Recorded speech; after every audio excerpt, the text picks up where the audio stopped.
Hello students, welcome to Shreri coaching centre. कैसे हैं आप सब? आई होप आप सब बहुत अच्छे होंगे। तो हम लोग परमाणु की संरचना तथा चैप्टर पढ़ रहे थे। इसमें हमारा अगला टॉपिक होगा हाइड्रोजन स्पेक्ट्रम। हाइड्रोजन स्पेक्ट्रम, तो देखिए स्पेक्ट्रम से पहले परिचित हुई है। स्पेक्ट्रम क्या होता है? स्पेक्ट्रम 7 रंगों का एक ऐसा समूह है जिसमें सभी रंगों की तरंगदैर्ध्य आ जाती है। तो जैसा कि आप स्क्रीन पर देख पा रहे हैं, स्क्रीन पर सभी रंगों की तरंगदैर्ध्य के स्पेक्ट्रमों का सीरियल दिखाया गया है। इसमें सभी रंग जैसे कि इंद्रधनुष में रंग होते हैं, उसी तरह से रंग क्रम से वितरित रहते हैं और ये दृश्य स्पेक्ट्रम होता है जिसे हम अपनी आँखों से देख सकते हैं। जैसे कि दृश्य प्रकाश होता है, तो दृश्य प्रकाश की जो वेवलेंथ होती है वो 3900 एंगस्ट्रॉम से 7800 एंगस्ट्रॉम तक होती है। वैसे ही ये दृश्य प्रकाश का स्पेक्ट्रम है जिसे हम अपनी आँखों के द्वारा देख पाते हैं। तो हाइड्रोजन के स्पेक्ट्रम में सबसे ज़्यादा जो शोध किया था वो बामर ने किया था। हाइड्रोजन के स्पेक्ट्रम का विधिवत अध्ययन बामर ने किया था और इस स्पेक्ट्रम में बहुत सारी काली पृष्ठभूमि पर चमकीली रेखाएं होती हैं और इन रेखाओं को H alpha, H beta, H gamma और एच डेल्टा कहा जाता है। और इनकी एक विशेषता यह है कि स्पेक्ट्रम के एक सिरे से दूसरे सिरे की ओर जाने पर रेखाओं की चमक तथा उनके बीच की नियमित दूरी घटती जाती है। इस प्रकार ये रेखाएं एक श्रेणी की सदस्य होती हैं और इसी श्रेणी को हम लोग बामर श्रेणी कहते हैं। तो इसमें आपको लिखना है, चलिए लिखिए। हाइड्रोजन के स्पेक्ट्रम का विधिवत अध्ययन बामर ने किया था। इस स्पेक्ट्रम में काली पृष्ठभूमि पर बहुत सी पृथक पृथक चमकीली रेखाएं होती हैं। इन रेखाओं को H alpha, H beta, H gamma और एच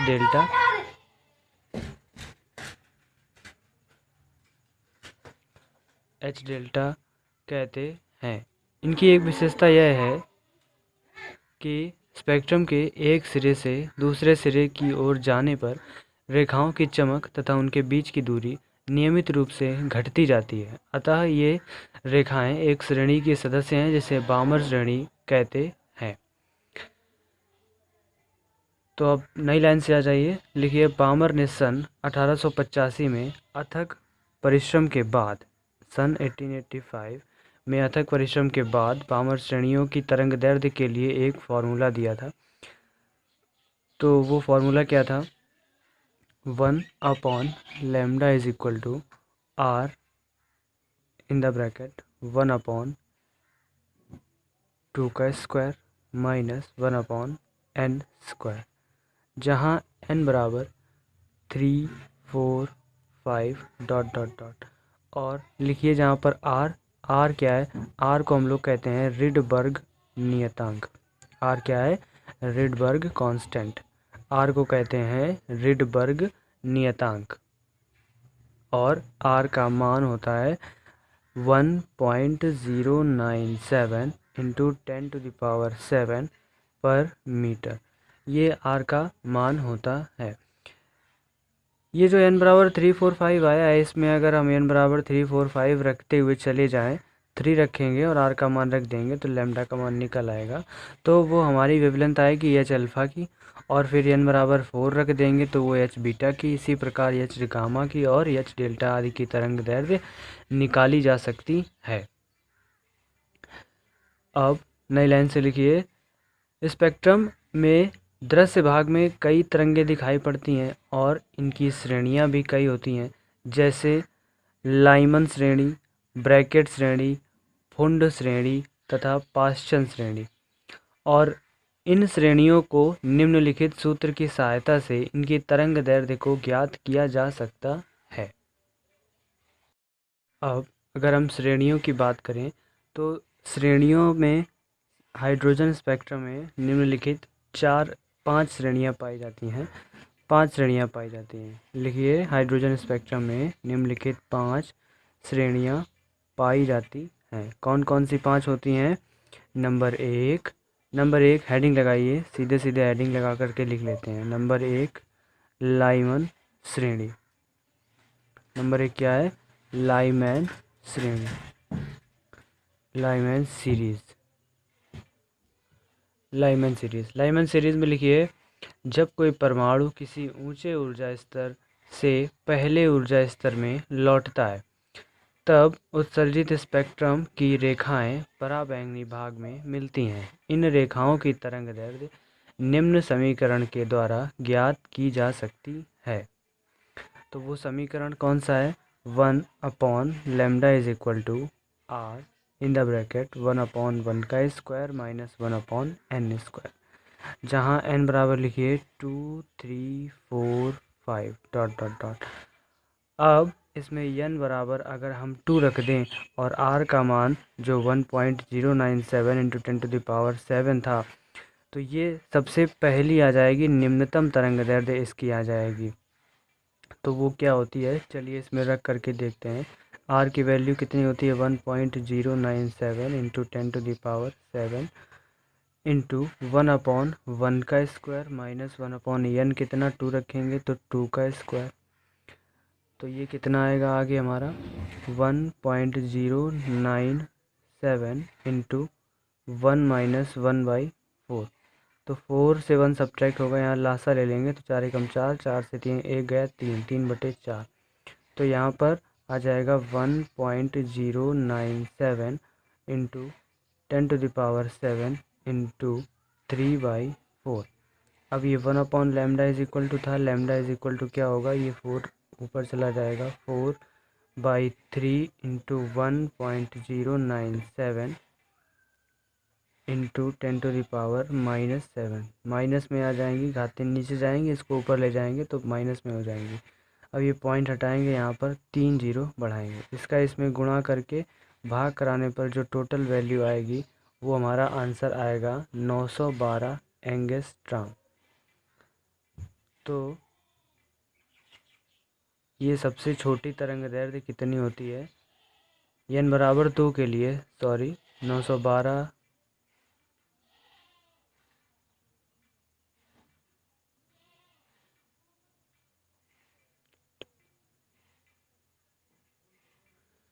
ये आएगी 1216 एंगस्ट्रॉम, 1216 एंगस्ट्रॉम ये सबसे छोटी आएगी। और अगर हम कितना रख दें, n बराबर सबसे लास्ट में क्या होता है? इनफाइनाइट।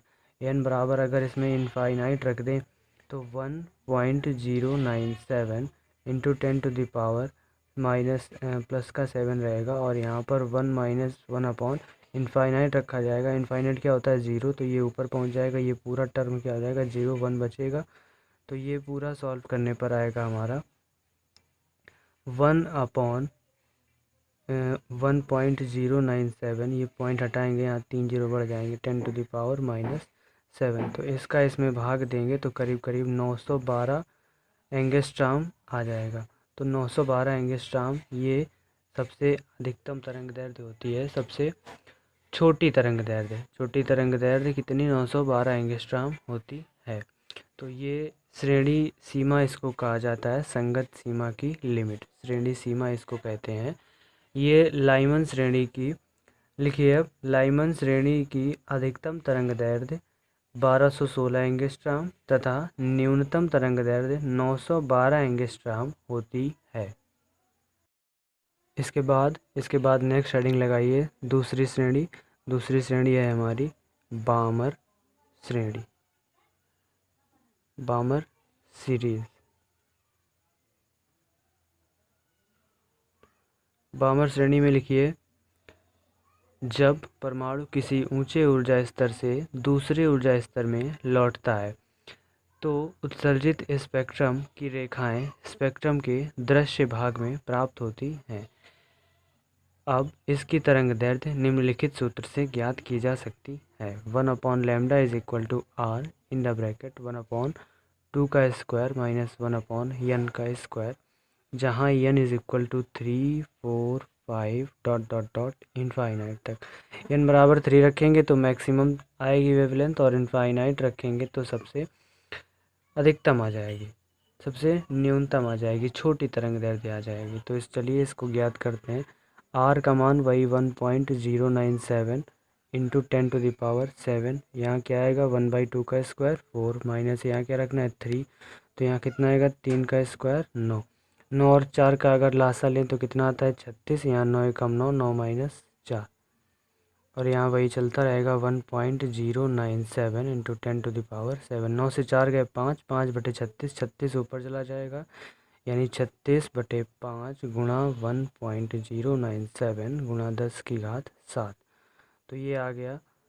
अब यहाँ से पॉइंट हटाएंगे, यहाँ 3 जीरो बढ़ जाएंगे, 5 का इसमें मल्टीप्लाई कर देंगे और इससे डिवाइड कर देंगे। तो डिवाइड करने के बाद जो सीधे सीधे तरंगदैर्ध्य आएगी वो आएगी 6563 एंगस्ट्रॉम। ये दृश्य भाग में पड़ती है। दृश्य भाग हम जानते हैं, हम लोग प्रकाश की तरंगदैर्ध्य कितनी होती है 3900 एंगस्ट्रॉम से 7800 एंगस्ट्रॉम तक होती है। तो ये जो 6563 है ये कहाँ पड़ेगी, स्पेक्ट्रम के दृश्य भाग में पड़ेगी। तो ये n बराबर 3 रखने पर आया है। अब n बराबर इसमें रखेंगे इनफाइनाइट। n बराबर जब इनफाइनाइट रखेंगे तो 1/λ इज इक्वल टू क्या आएगा, r का मान रखेंगे 1.097 इंटू 10⁻7 1/2 का स्क्वायर माइनस 1/1 इनफाइनाइट यानी 1/0। ये पूरा टर्म 0 हो जाएगा। तो 1.097 इंटू 10⁻7 माइनस में हो जाएगा ये, और ये क्या आएगा 1/4। ये टर्म पूरा 0 हो जाएगा, ये 4 पलट के ऊपर पहुंच जाएगा। तो 4/1.097 इंटू 10⁻7। अब ये ऊपर जाएगा तो माइनस में हो जाएगा, पॉइंट हटाएंगे तो 3 जीरो बढ़ जाएंगे। अब इसका इसमें डिवाइड करते हैं, तो इसका इसमें डिवाइड करने पर लगभग आएगा 3646 एंगस्ट्रॉम। तो ये इस तरह से लैम्डा की तरंगदैर्ध्य आ जाएगी। इसके बाद नीचे लिखेंगे आप बामर श्रेणी की निम्नतम तरंगदैर्ध्य 3646 एंगस्ट्रॉम तथा अधिकतम तरंगदैर्ध्य 6563 एंगस्ट्रॉम होती है। तो ये बामर श्रेणी की बात हो गई। इसी प्रकार अब नेक्स्ट इसके बाद श्रेणी डालिए। नेक्स्ट श्रेणी है पाशन श्रेणी। पाशन या पाश्चन लिख लीजिए, पाश्चन श्रेणी। स्पेलिंग क्या होगी, PASCHEN, पाश्चन सीरीज, पाश्चन श्रेणी।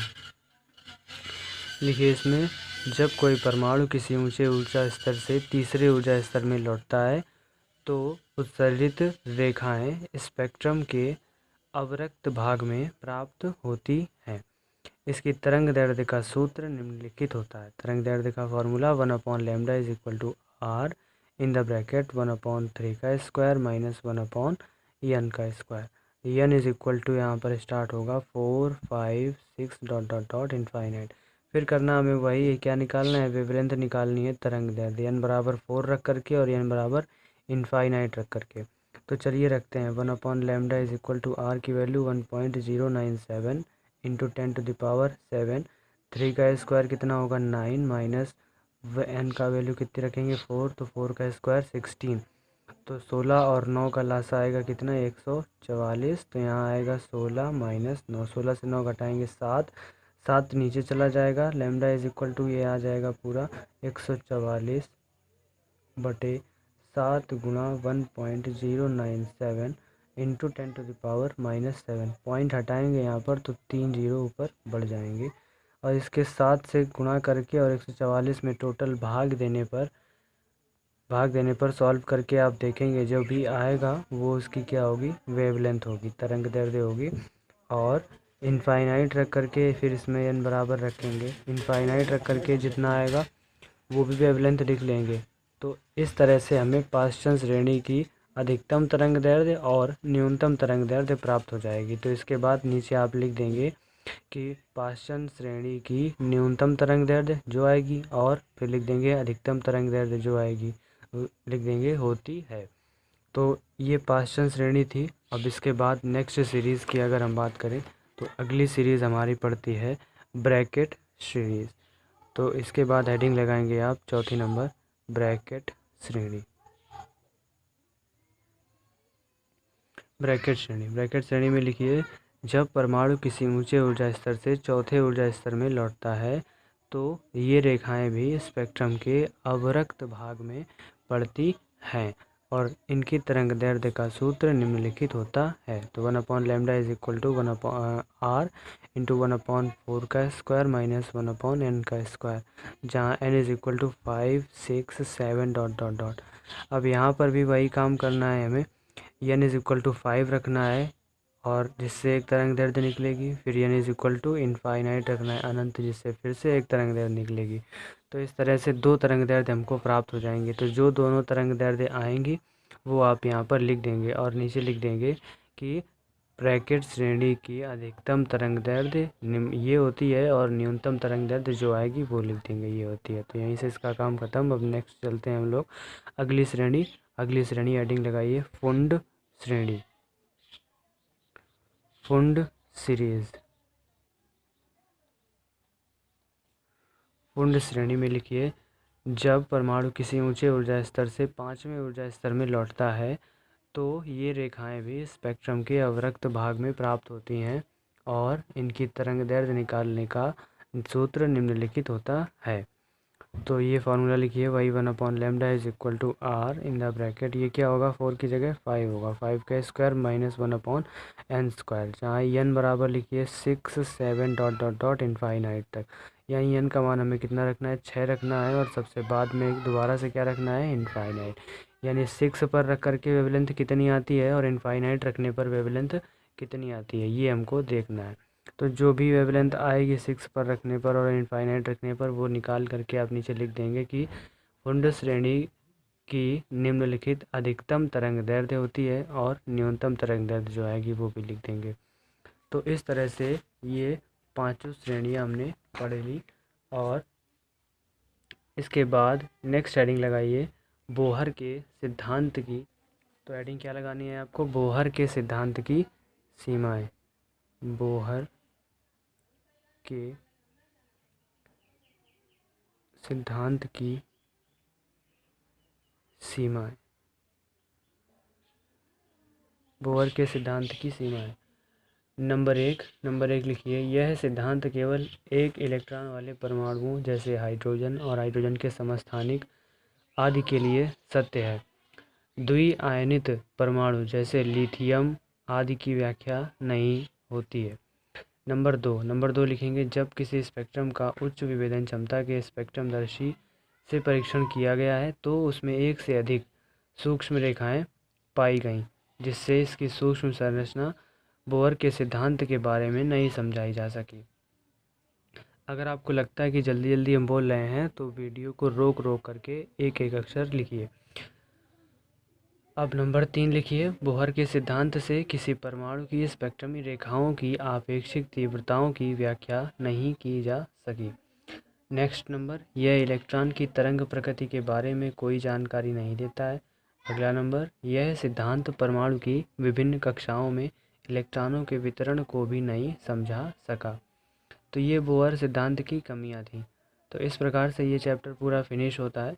अब नेक्स्ट वीडियो में हम लोग इसके न्यूमेरिकल्स स्टार्ट करेंगे। यदि आप चैनल पर पहली बार आए हैं तो चैनल को सब्सक्राइब ज़रूर करें और वीडियो को अगर अभी तक लाइक नहीं किया है तो वीडियो को लाइक ज़रूर करें और कमेंट बॉक्स में हमें ज़रूर बताएं कि वीडियो कैसा लगा। तो चलिए मिलते हैं नेक्स्ट वीडियो में, तब तक के लिए बाय बाय।